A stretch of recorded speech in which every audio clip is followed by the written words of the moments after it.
position qui capable faire une fille craquer, qui capable faire une femme folle que yo vraiment apprécié. Salut tout le monde, non pas c'est Martine Pierre Janvier, coach à relation. Bienvenue sur Channel Moyen. Travail nous c'est accompagner filles ou garçons qui a traversé des moments difficiles dans foyer yo, ou une relation longue distance surtout ou a traversé des moments difficiles ou par contre comment pour gérer, et bien nous capable aider pour prendre aide nous regarder dans la description vidéo après yon le WhatsApp pour cliquer sur un groupe et là vous capable communiquer avec moi. Et si toutefois ou t'as voulu poser une question ou capable de poser une question ça sur Instagram moi qui c'est Martine Pierre Janvier. OK, on nous prend un petit coup de pause, m'a tourner ensemble avec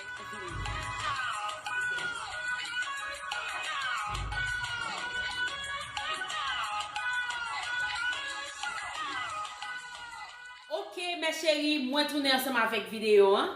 Jodi moi pour partager ensemble avec nous 4 positions pour faire bagaille pour capable faire madame satisfait, pour capable faire madame folle pour capable faire madame craquer que majorité filles vraiment apprécier. Faut que moi dis nous mes chéris, j'aime toujours dire nous dans vidéo mieux, chaque femme unique, chaque monde gagne bagay que yo apprécié. Ça capable arriver, ou capable joindre majorité filles qui remet position ça yo. Comme ça tout ou joindre quelques graines qui pas vraiment apprécié yo. OK? Eh bien pour connaître si fian li apprécier position ça yo, eh bien c'est bali pour balil et puis ou capable connaître si toutefois que li remen ou bien s'il capable faire fi ça excité, OK? C'est des positions que nous connaissons déjà, quelques petits et bagay qui ajouter qui capable faire peut-être ou doit pas qu'on faire et bien qui capable faire ça li vraiment excité.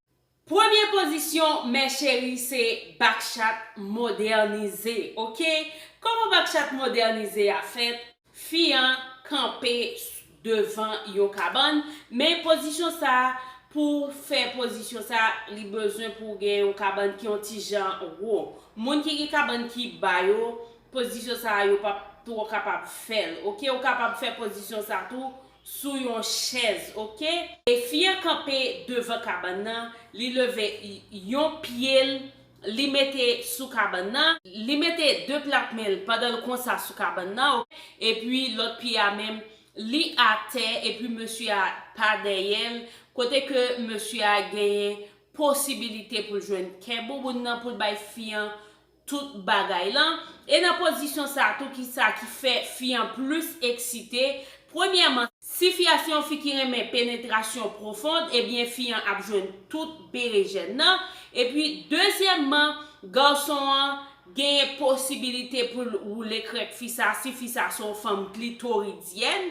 OK, ça veut dire si son femme clitoridienne ou son femme vaginale, eh bien position ça yo li favorable pour nous tous les deux, OK? Et puis tout monsieur a tout li gagne possibilité non seulement côté que li capable à rouler crèque fian et li capable tout avec l'autre main à jouer dans tete fian, à rouler tete fian, et bien c'est bagay ça qui va vraiment permettre fian vraiment excité, pas capable supporter et puis ou même tout à prend feeling côté que ou a jouer tout que bobot fian. Deuxième position mes chéris, c'est position que nous toutes connaissons, c'est backchat. OK, m'se dit nous backchat modernisé, kouya la moi dit nous backchat, OK? Backchat là pour moun qui pas connaît, fian sous deux mais là deux plamel, deux genoux à terre, li vinn tan kou yon chat, OK?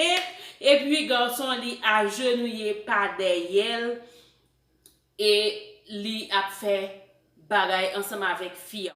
Pour garçon, ça vraiment excité garçon dans position ça, et bien position ça fait garçon ouais confiant magnifique, OK? Et bien pour fian, nous connaissons parfois fian gen de filles qui aiment faire bagay anti genre bestial, côté que li a propose chat li, et bien fils qui aime style bagay ça yo, et bien position ça vient faire ouais petit côté bête là la kaili et puis ça vient rendre fille ça li excité Nan posisyon sa tou, garçon an, se li menm ki o kontrol tout bagay, se li menm ki ap dirije kote ke li ka fe sal vle ansam avek fiyan padan ke li deye fiyan. Ebyen, premiyaman, sou pat kon fe sal, wap fe bakchat pou madamou, ebyen, li bay garçon posibilite leke eksitasyon an monte, pou li pran de boden fiyan, li ouvril, fi vreman pran plezir nan sa leke li eksito ouvri de bodel et puis wap balbere jen nan. Fi ki reme tap yo tou, gen posibilite pou bay fiyan bon ti tap. Et troisième bagay ou kapab fè tou, ebyen gen posibilite sou vle, si fiyan ta vle nan mouman pou frape du, kote ki ou ka frape fiyan du, ok? Et l'autre bagay li gen ki ren ni eksita ankor, ou kapab roule krek fiyan tou sou vle et ou kapab roule tete fiyan tou sou vle, ok? Fiyo vreman apresye, yo vreman adore posisyon sa. Gen fi wapwe ki ap di ke yo pa reme bakchat paske bakchat se yon posisyon krasé matris liye, ebyen sa pral depan de neg ki ap fel pou an, sa pral depan de jan neg lan bo bakchat nan. Troisième posisyon, mes chéri, se pose ki pi klasik nan tout pose yo, ki rele missionnaire la, mes chéri. Majorite fi apresye posisyon sa, men mwen pa palo de missionnaire kote tout moun nan lage tout kol sou fiyan. Nta kapap di, mes chéri, posisyon missionnaire modernize. Posisyon sa, fiyan kouche sou do, et puis garçon monte sou fiyan, et puis li vini, li mette deux plamel kon sa, ça veut dire tout espace sa pa sou fiyan, c'est seulement parti sa. Gen posisyon missionnaire kote moun nan li juste kouche sou nan fe bagay, et bien posisyon sa li même garçon pa mette tout poids kol sou fiyan. Et ki sa ki fe fiyan reme posisyon sa, et bien c'est kontak kor a kor ki genye nan posisyon sa nan moment ke nou ap fè l'amour. Et puis, deuxième bagay, c'est regard, connexion ki gen entre nou deux ya. Moun nan gen possibilité pou l'gade fiyan nan zye. Fiyan vraiment apresye sa, kote ke li kapab wè mouvment garçon a fè avèk figi li. Fason moun nan fè visaj li montre si moun nan li vraiment apresye ou bien si li pa apresye. Se de même tout pou garçon, et bien garçon tout, li kapab gen kontak zye avèk fiyan kote ke li kapab ap gade koman fiyan fè visaj li, eske fiyan apresye. Sa ki ren li eksitan ankor, ebyen fiyan li genyen posibilite tou pou li kapab karese garçon an, ok? Pou li mette deux men kon sa pou la karese ou le tete garçon an, ok? Pase men sou tout kor garçon an, fiyan vreman adore, et garçon vreman adore. Et puis, l'autre bagay ki vreman bon pou yon fi, nan posisyon sa lè ke moun nan palage tout parti an lè sa sou, ebyen, krek fiyan gen posibilite pou l'fote nan bavant garçon lè ke yo tou lè de ya ap gouye, et sa kapap vreman eksite fiyan kote fiyan kapap arrive voye. Quatrième position, ebyen, se posisyon ki rele levret la.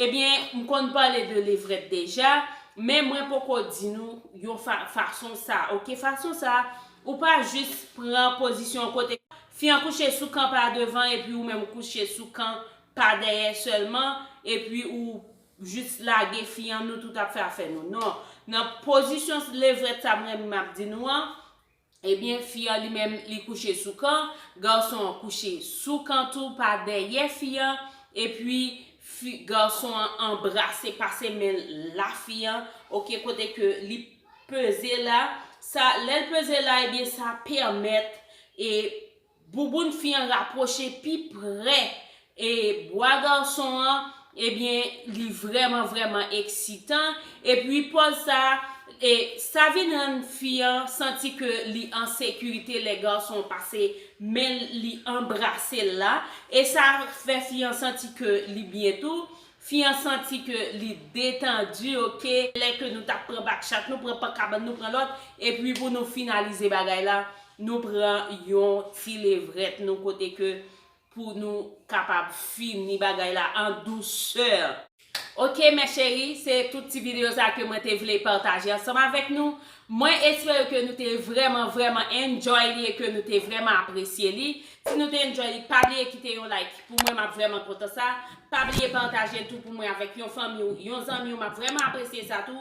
Pas oublier tout quitter un petit commentaire pour moi et si vous pouvez abonner ensemble avec channel là, moi invite vous faire ça ou pas pour regret et si vous voulez avancer puis devant vous voulez aller plus loin et bien pas négliger prendre téléphone tout le monde qui dans entourage ou abonner sur channel ça yo pas pour regret et déjà moi dis merci et pas négliger passer visiter site là pour acheter bonne vente là pour acheter tes là pour capable perdre du poids livraison gratis. Merci, c'était Zami Martine. N'a croisé encore dans une prochaine vidéo. Bye bye, à la prochaine. Ciao, ciao, je vous aime.